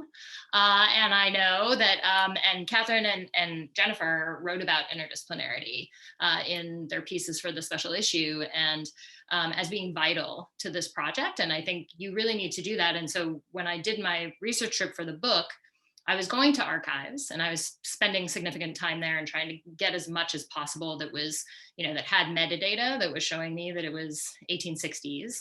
And that's another issue we can kind of talk about. And that's also a place where digital archives can be very helpful, because that metadata can help bring things together that you might not have actually seen. But I also spent probably an equal amount of time out walking in places and trying to kind of hunt down locations and sites where people had reported that specific events occurred. And again, and as Maurice was saying, like sometimes you find them and sometimes you don't.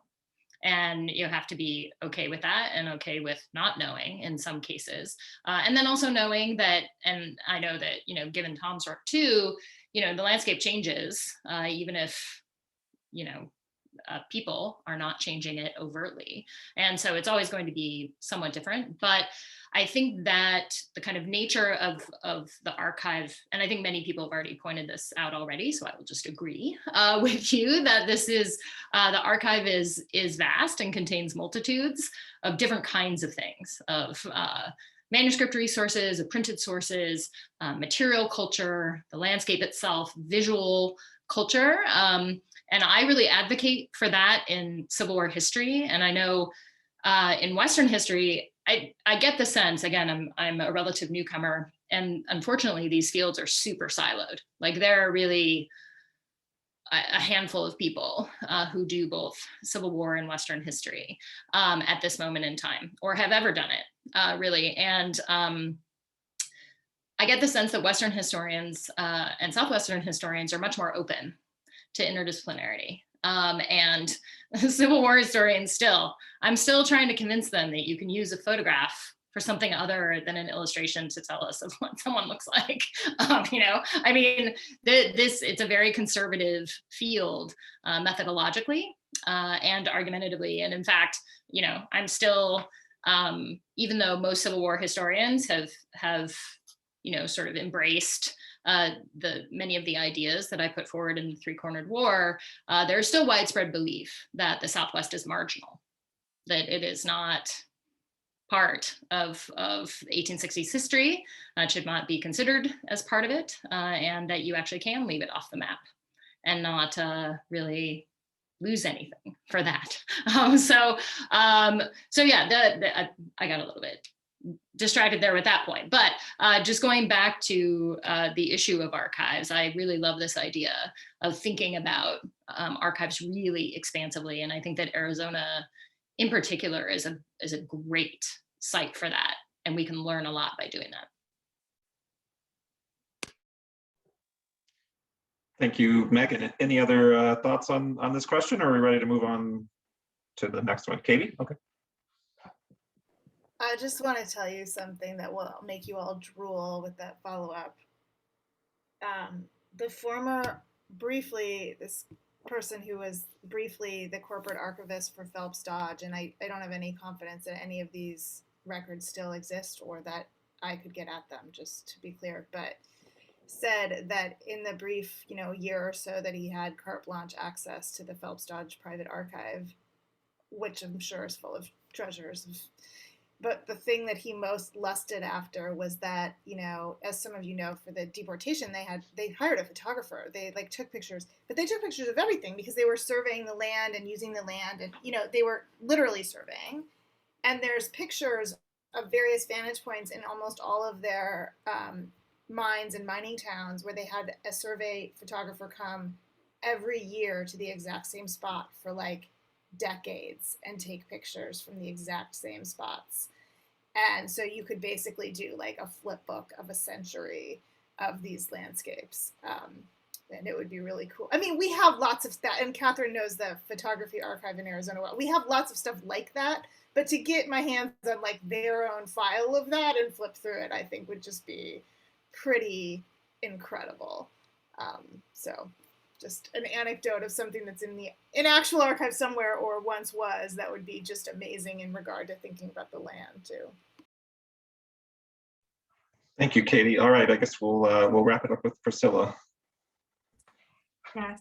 Again, I'm so excited by these topics. I did have a few comments. So I love this idea of the Beyond the Archive. I know that we all talk about it. And for me, I will always stand oral history because even in the article that we submitted for this publication was about, someone's story that didn't make sense in kind of historians retelling, and it didn't make sense in the state archives, but yet was still there. And it took kind of a historian pulling back the layers to get to those stories. So and also to Dr. Crandall's point about, reading the land, in those oral histories, you get a sense, you get kind of a digital mapping of what that landscape is, right? And how different regions meant different things to different people, and, those kind of cultural touchstones that I think we should interrogate more of, instead of just kind of writing them off as, oh yeah, I lived in that house, but it's oh no, this was my neighborhood, this was there, this was the cinema, all that stuff is just so interesting, and I think goes such a long way to making sense of kind of more dry archival findings. So I'm so into that. And my second point also kind of bleeds into one of the kind of other questions that you asked about, what you would recommend to young scholars going into these archives. And as a young scholar, I think one thing is, and this goes to Dr. Nelson's point, is that you just need time. Arizona has so much archival data and just so much to offer, but you kind of need the time to go through it. And I think to me, that was what made the difference for me, is to be able to move to Tucson for a year and working with their oral history, but also being able to go to archives and to stay in Phoenix for a while.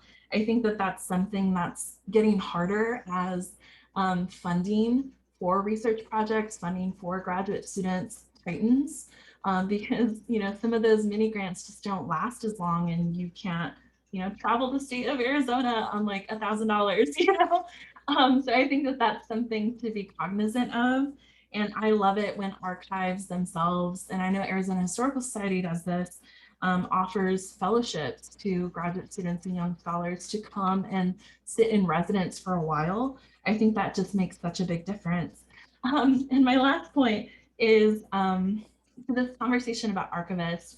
And I think some of my best finds have been in conversation with archivists. And I feel like when it comes to academia, archivists are kind of like in the corner in a lot of these conversations, that it's the scholar who takes kind of the front and center kind of status in a lot of these things, but archivists really know their stuff. And what I would love to do in the future, and when I resume again my archival trips, is I would love to do like some kind of podcast with archivists or something to just have them talk about their collections. Because I feel like archivists talking about their own collections and what could be possible could be so eye-opening, even in more so ways than like a typical finding aid that we ourselves are kind of hunkering through. But I would love to see archivists get a little bit more kind of screen time in a lot of these conversations, because they just know their stuff so well, and that's all they do. And they get so excited and nerdy in the same ways that we do. And they want people to use their archives. And I think sometimes it takes that extra step of really just talking to archivists about your work and what you think about, but also what they find interesting as well, and the underutilized collections that they believe should get more screen time. So those are just some thoughts. Thank you, Priscilla. I could go on this for days. Archives are my favorite place, but I'm going to move on. I'm going to ask, scholars have moved well past mythologizing Arizona's past, but I have a suspicion that if you stop someone on the street and ask them about Arizona history, you would hear about Wyatt Earp and the Old West.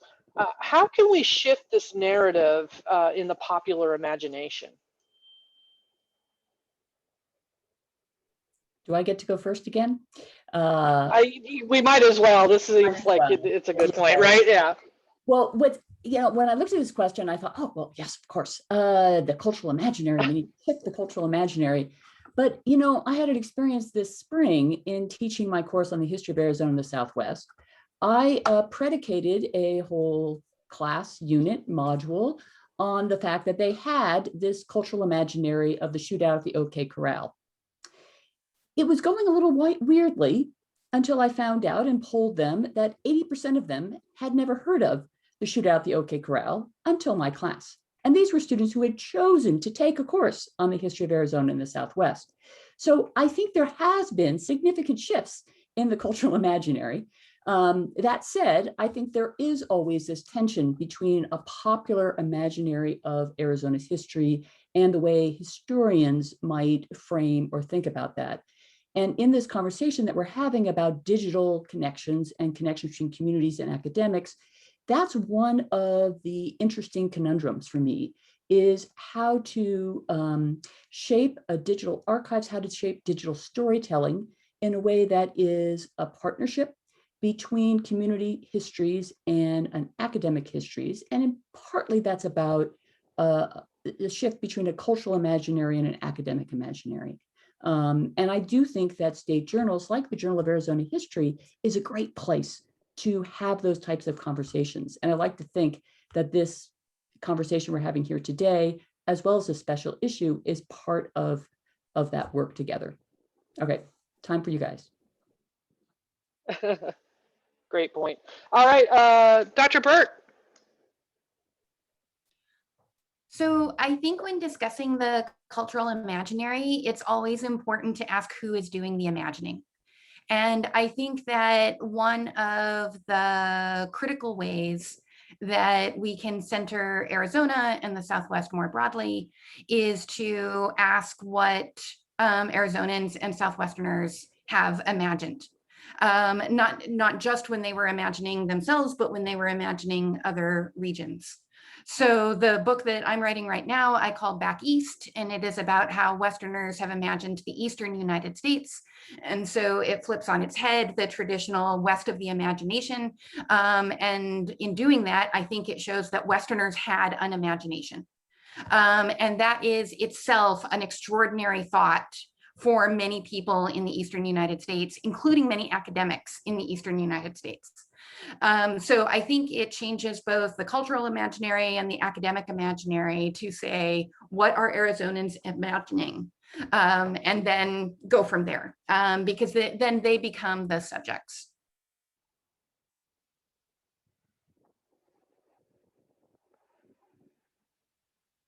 Thank you. Sorry, computer stopped. Dr. Crandall? I was going to point out that I think this problem is even more localized than we think, that how many Arizonans in our communities don't know the history of the places where we're at. And I think that it's probably more important to start there than to think about national conversations or international conversations about what Arizona means. I mean, like, why as kids did we play on a giant slag heap next to the Verde River? Like, why did we climb up mine tailings? It's like, how many people don't actually know that that came from United Verde Copper Company and then later Phelps Dodge? Or why are the fields next to Tuzigoot National Monument completely orange and nothing grows there? It's because all of the copper tailings were just flooded into those fields and killed everything. And so, I mean, like, anywhere you are in Arizona, there's history right there on a community level that I think the most important thing we could do is to work within those contexts. For those of us who are maybe are fortunate enough to be in those communities a lot or to live in them, that would go a long way, I think, toward combating this sort of myth of Arizona, to bring real history to the community level. Great, thank you, Dr. Crandall. Dr. Finger? Yeah, a lot of obviously interesting ways into this. I, again, as an environmental historian and as a historian of capitalism, and often do end up trying to field questions about why or the Wild West in my classes, is to kind of lean into it and to not talk about the gunfight as much, but to talk about Wyatt Earp as businessman from the East, or to talk about the San Pedro River Valley and the generations of history that the tombstone and that gunfight sat within. And so I think for me, again, I lead it back to embedding Arizona's histories in larger processes and episodes, right? Not thinking about that episode of the gunfight, but to think about the, I guess I would say, the long and violent process of sort of wresting the San Pedro River from Native peoples. And then this is what you're left with, this sort of lawless society. So I tend to lean into that type of history and to sort of try to recast it in many of the ways that we're talking about here. And so that's generally how I try to approach things like that. Thank you. Dr. Massaw? Yeah, I would, I've had many similar experiences as Dr. Morrissey in the classroom, which is interesting, but it always makes me think of audience, because when we, and I kind of say this in a nicer way at the beginning of my article, but there are very different histories of Arizona, and Leighton in the chat kind of said that. I think, right, there's certain Arizona heritage, which kind of goes to an older audience, right? And there's some historians who are not writing to this younger audience. So I think kind of considering, right, the Wyatt Earp audience is a very particular audience, but trying to get those audiences to talk to each other would be better. Another thing that I think is important when we begin to not only think about new avenues of research, but how to retell the story of Arizona, is to also then say, what do these popular stories, what power structures are they holding up, right? Why do we concentrate? Why does the tourist industry of Arizona concentrate on Tombstone, which is a ghost town, and not on Tucson or Phoenix or Flagstaff, right? What is the popular power narrative that they're trying to maintain, right? The power structure that you're trying to maintain is completely erasing indigenous sovereignty in the region, right? Completely erasing the Mexican past, right? By focusing on these gunslingers. And so I think having those conversations with the public, saying, why are these popular stories told, right? Why is Jack Swilling the father of Phoenix, but we don't actually recognize the Mexican American community members that built Phoenix, right? What are we propagating? I think that's an additional story we have to tell, not just changing the direction, but also having a discussion on why we tell or why the public tells certain histories and how that creates certain power structures is important. Great. Priscilla. Yeah. I think that I think like Dr. Crandall said, I think it begins with telling local stories, and to kind of starting from the local and kind of moving outward. But I will say that with my work with the Tucson Chinese Cultural Center, I went in as a scholar, trying to help them establish their own community oral history project and kind of let them take kind of point on what the stories that they wanted to tell, but also how to disseminate it after the project, right? And how to keep how they wanted their own story to be shared. And there was kind of a balance between kind of like the academic archive stuff that I was going to take care of, so they didn't have to worry about it. But for them, they were like, we really want a public element, for two really main reasons, or three, I guess. One is for the families, and their, their descendants. Two was the Chinese Cultural Center really wanted to have a sort of podcast derivative from their oral histories. And a lot of this came from my prior experience in doing my master's at Baylor University, and I kind of studied under their Institute for Oral History there. And part of my job there was to do an oral history segment with the local radio station. It's called Living Stories, and it was like 5 minute just little clips that they would play in between other programming, but it told like the local history of Waco using our archives. And the Tucson Chinese Cultural Center really wanted that element because they were like, our community knows us, but we want them to know us and know our history and know our deep history here in Tucson. And so that's something that I'm working on currently, but that was such a big part, that they wanted to tell their own story and that they wanted it to be publicly accessible in that ways. And then as a historian, as I'm producing these, then I take the step back and say, okay, this is indicative of larger trans-Pacific networks. This is where immigration really comes into play. And they're just bite-sized pieces. They're 5 minutes, 7 minutes, but the back end of that is it's about a 10-page, 12-page paper on my part to really make that story come together. So it is still rigorous. And the third part was the center hosts like at school tours throughout the year, where they have their own kind of archive, and then they bring in local schools to come in and kind of look at a lot of photos and to hear stories about Chinese Tucson, things like that.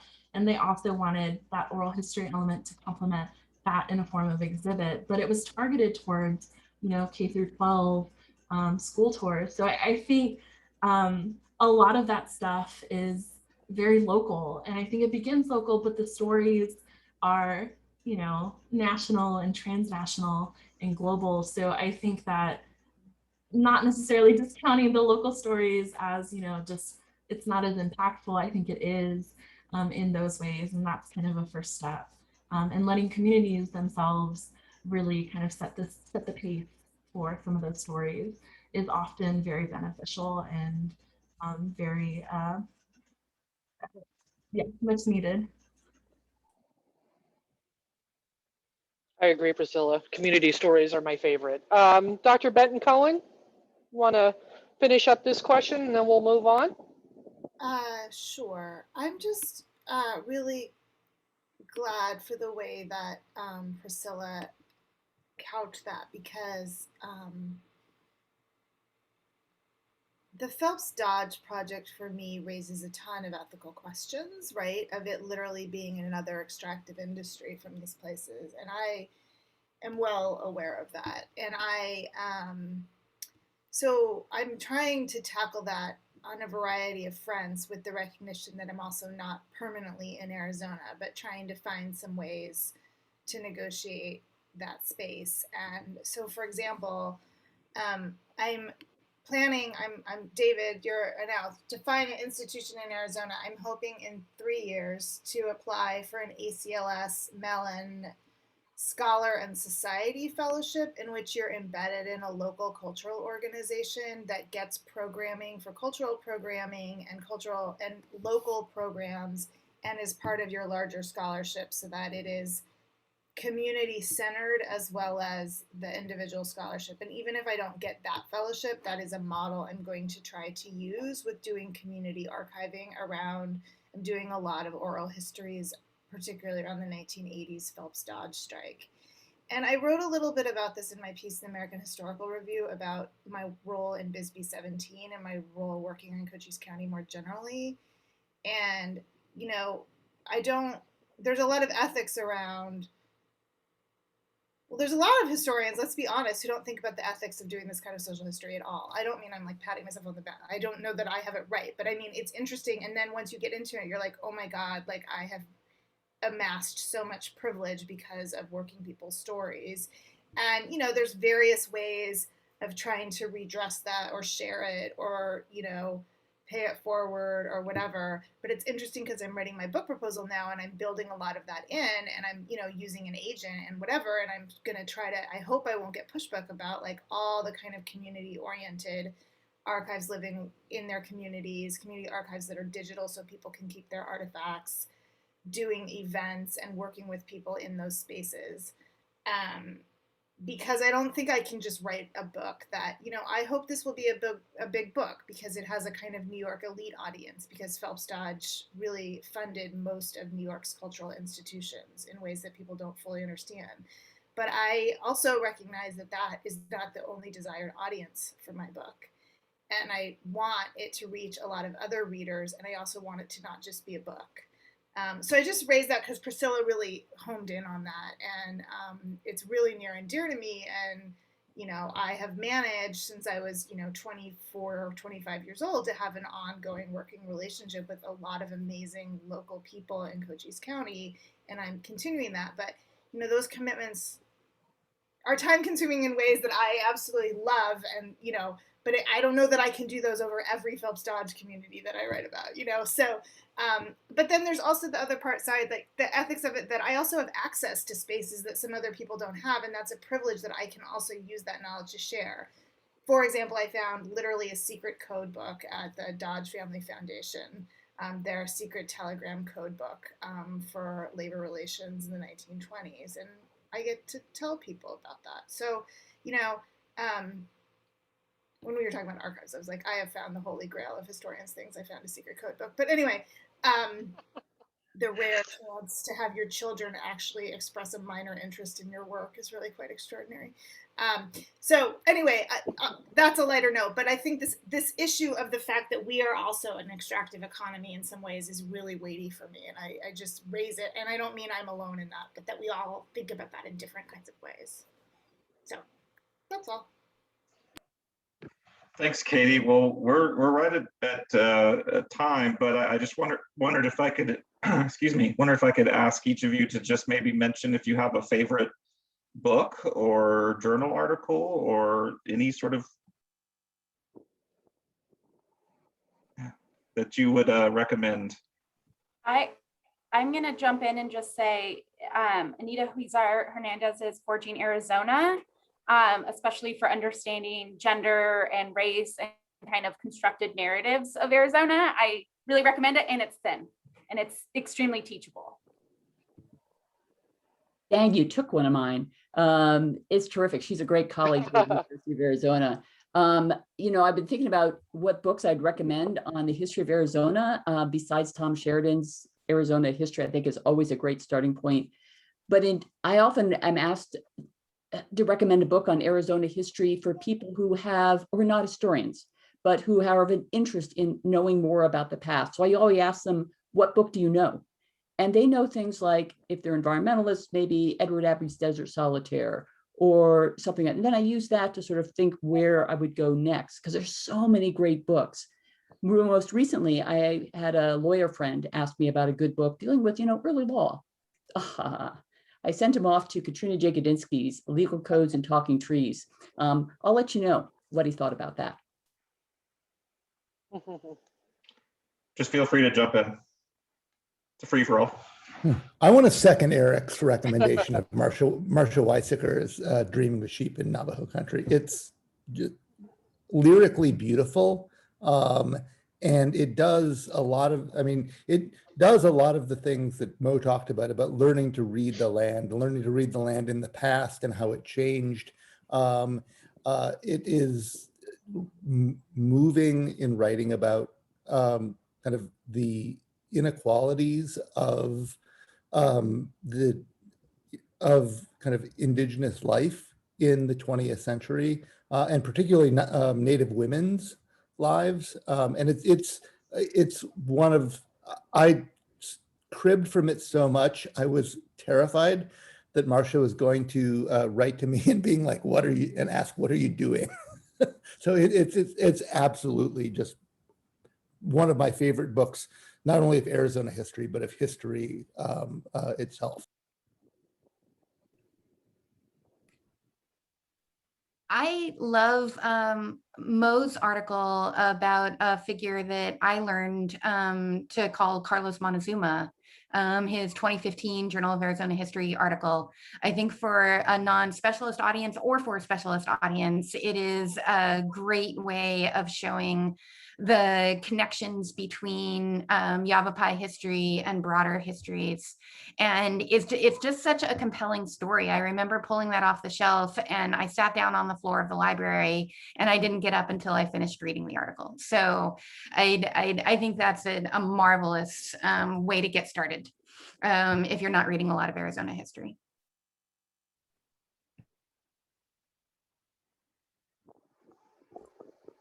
I'll jump in here. I think one work that I just am obsessed with and has helped me so much as I'm finishing up my process is Traders and Raiders by Natalia Zapia. And it's about, the indigenous interior world. And I loved how it prefaces that as opposed to like starting out, it starts out with like the indigenous interior world as opposed to like these kind of state looking back kind of history. In a way that I just think is so fantastic. And Arizona is such a big part of that, but you kind of get to that story through the indigenous peoples that lived in that, that still live in Arizona. And so I'm obsessed with that. I love this idea of waterscapes and geography dictating and ancestral homelands dictating the history as opposed to kind of these state narratives of like looking back. And I think that's such a great way to start and think about Arizona as part of multiple worlds as opposed to just, starting out as a state that was in its own entity. So I really recommend that one. So Catherine already put this in the chat, but of course the special issue of the Journal of Arizona History. And I do have to say, sometimes we get into the trap. Most of the reading I've done in Arizona history has been earlier than 1860 because I was reading it for the book and I was interested in building context and getting all of that kind of knowledge. So reading through this special issue introduced me to so many different topics that I had not really considered before. And I thought all the essays were great individually, but also worked together really well. Like several different scholars mentioned the same book. And so you could see it kind of crossing fields and interest areas. And as something that's really, it's browsable so that you could kind of jump around if you were interested in specific topics, but then also, did do really good work of telling kind of singular stories while also connecting to the broader history of Arizona and then the Southwest in general. I would also say, if we're talking about classics and Sheridan's Arizona, like Spicer's Cycles of Conquest, I think is still a good source. Somebody said primary sources. The McCarthy the Desert Documentary and Frontier Documentary, which are, one's a collection of Spanish documents and the other is a collection of Mexican documents. I think those are both good as well. Eric's not here. I like Border Citizens. I can say that without him being here. So I wouldn't say it if he was here. But new edition just came out, which I have a cameo in. So yeah, definitely that one.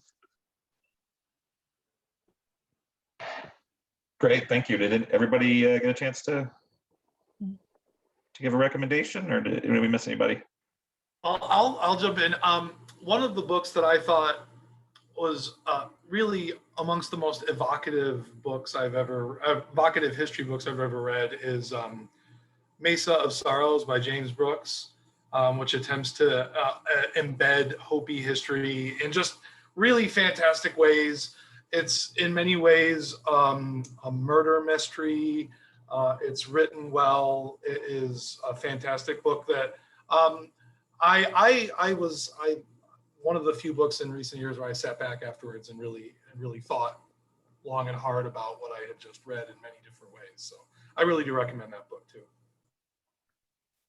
Also, I forgot one, not just because I'm Apache, but because Wisdom Sits in Places. Keith Basso is probably one of the best pieces of Native history studies, anthropology, community history, just that's beautiful, but also hilarious, and just an amazing piece of work. Great. Well, thank you all. I can't thank you enough for being here today and for all the work you did to write for the special issue. I wish we could have another 2 hours to chat, but this has been fantastic. So thank you all. And this conversation will be up on YouTube, on the Arizona Historical Society YouTube channel. So please feel free to share it widely with students and whoever else. And I made a note in the chat, but I will work to compile everyone's recommendations, and everyone who's registered for the program in our program follow-up will get a copy of those recommendations. I was just telling Laura that my book budget for the month is shot, and it's only the 5th. So happy summer reading, everyone. All right, thanks Thank everyone. you all. Thank you, everybody. Thank Have you. a great weekend. Be safe. Thank you for sharing your time. Thanks.